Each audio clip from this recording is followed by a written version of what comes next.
Quand la plus petite équipe de foot au monde se déplace en tournée, forcément, elle ne passe pas inaperçue. Prenez bien vos billets à la main, d'accord? Chez eux, à Belém, aux portes de l'Amazonie, tout le monde les connaît. On est très émus de les voir. Ils sont incroyables. Tout le monde les adore. Ils sont même déjà venus jouer dans notre petit village. Ils sont merveilleux. Ils sont tout le temps en tournée. Ils voyagent dans tout le Brésil. Ils sont super connus.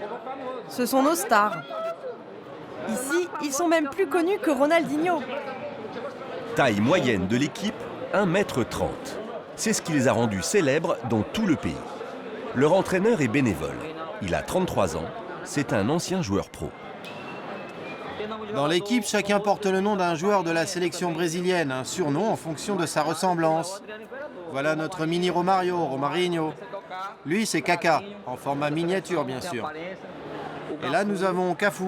Vous avez vu, c'est le même. Vous ne vous sentez pas un peu trop grand ? Moi, je suis le plus grand, c'est sûr. Mais bon, c'est pas comme si j'étais un géant non plus. Leur histoire a commencé il y a 10 ans. Dans un pays qui vénère le foot, ils font fureur. Ils se sont baptisés les Géants du Nord parce qu'ils défient des joueurs plus grands qu'eux. La revanche des petits, les Brésiliens adorent. Ils sont devenus les chouchous des télévisions. Et voici les Géants du Nord. Au Brésil, les nains n'ont pas la vie facile. La musique de Blanche-Neige accompagne souvent leurs apparitions, mais ils ont décidé de jouer les attractions pour faire oublier leur handicap. C'est parti pour un voyage en bateau de presque 30 heures. À 500 km de là, ils sont invités pour disputer une rencontre. Ils passeront la nuit, comme tout le monde, dans des hamacs sur le pont supérieur.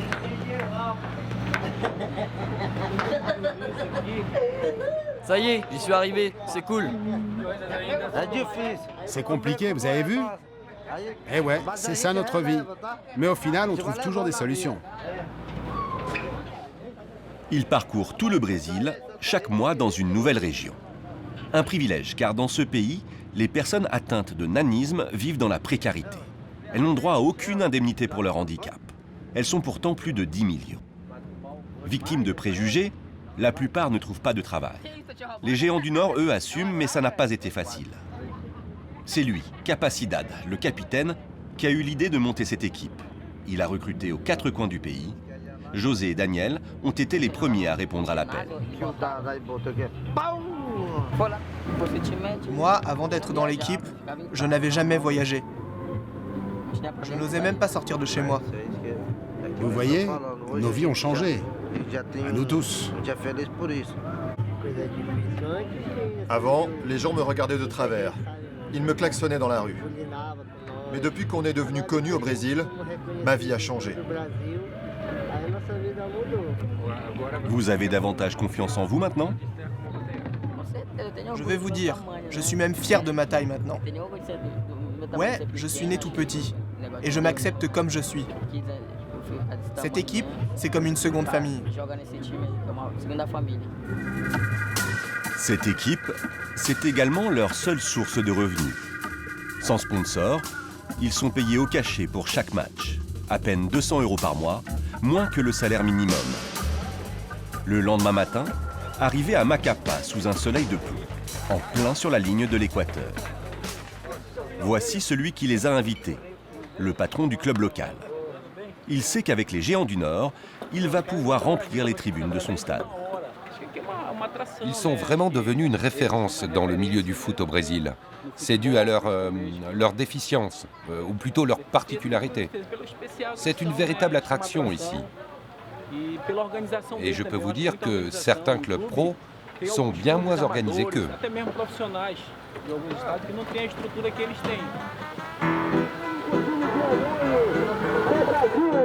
Dans cette région reculée d'Amazonie, les attractions sont rares.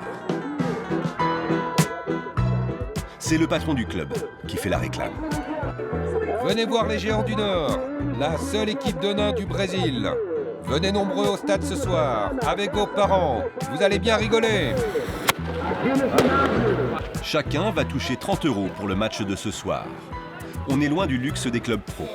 Pour ce déplacement, ils devront se contenter d'un dortoir sans fenêtre. Bon ben, il n'y a pas de clim. Et les gars, vous allez devoir dormir par terre. Hein. Dommage pour moi, je dors là-haut. Et Bolinho, il ronfle trop fort. C'est lui là qui rigole.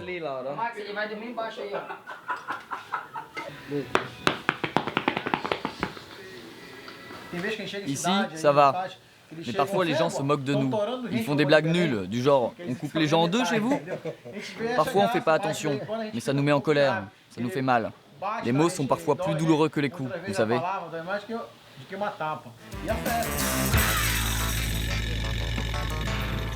Les moqueries ne les ont jamais empêchés de jouer. Bien au contraire. Les géants sont des pros. Mais ils doivent le démontrer à chaque rencontre.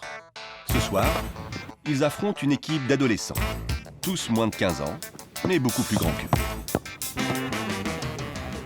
On dépasse nos limites, sans cesse. On est petit ?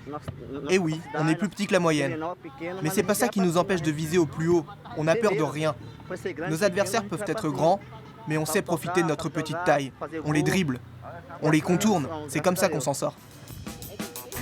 Dépêchez-vous! Ah, t'es lourd! Ils ont même une arme secrète pour contrer les coups francs de leurs adversaires.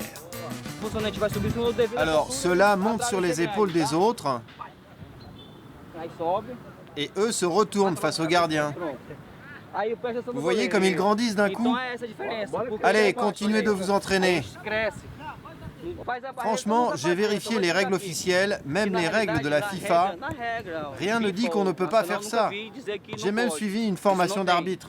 Personne n'interdit notre technique. Ce mur, les uns sur les épaules des autres. C'est aussi pour cela qu'on nous appelle les géants du Nord. Aujourd'hui, les 11 géants ont gagné leur réputation de dur à cuire et dur à battre. 19h. Le match va bientôt commencer.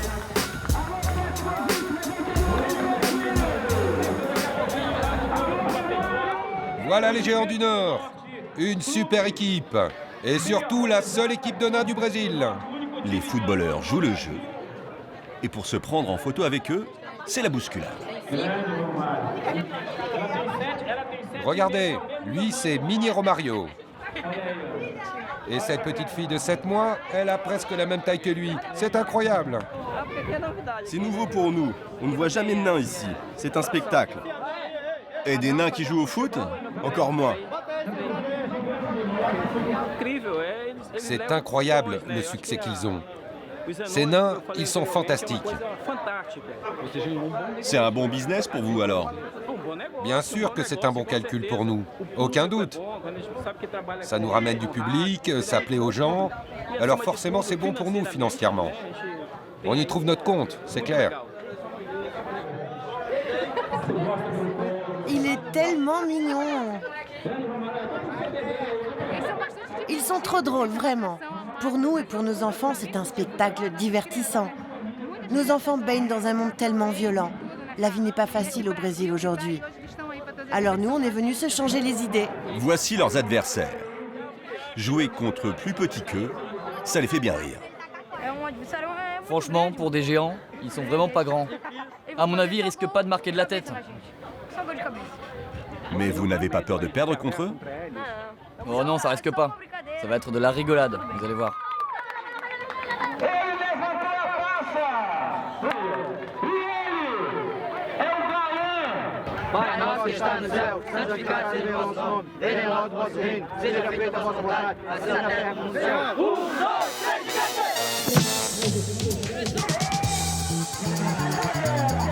Les adolescents ne font pas de cadeaux aux géants. Le mur, leur botte secrète a beau faire sourire, elle fonctionne. S'ils continuent de jouer perso, on va pas y arriver. Ce qui fait notre différence, c'est le collectif. En attaque, il faut faire des passes et foncer. C'est comme ça qu'on marque des buts. Mais ça va le faire. Les géants ne lâchent rien. Toujours 0-0 à 3 minutes de la fin. Mais les ados subissent une pression d'enfer et finissent par craquer. Un géant est fauché dans la surface, le pénalty est transformé, c'est la victoire. 1-0, score final. Ils sont super bons en fait, meilleurs que ce que j'avais imaginé. Et ils jouent tellement bien qu'ils ont fini par gagner. Vous n'êtes pas trop déçus? Non, ils ont assuré, c'est mérité. Ils sont forts. Les mecs, ils lâchent rien. Quand ils veulent te prendre le ballon, ils te foncent dessus. Et moi, j'ai failli tomber. Vous avez vu ce match et tous les spectateurs. Ça fait tomber les préjugés. Ça les diminue un peu en tout cas.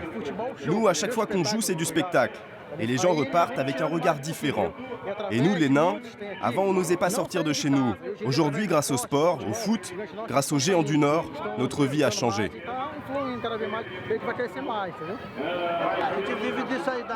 Nous, on vit de la joie qu'on donne aux gens, mais ça ne suffit pas. Parce que personne ne vous aide? Les gens viennent nous voir, nous applaudissent, mais avec tout le boulot qu'on fait, l'État pourrait au moins nous soutenir un peu, nous aider. Ce soir encore, ils auront conquis les cœurs et changé quelques regards sur leur handicap.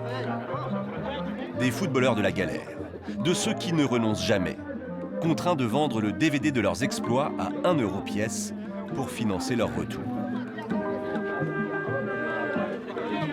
Il ne leur manque qu'un sponsor et ils sont prêts à faire le tour du monde.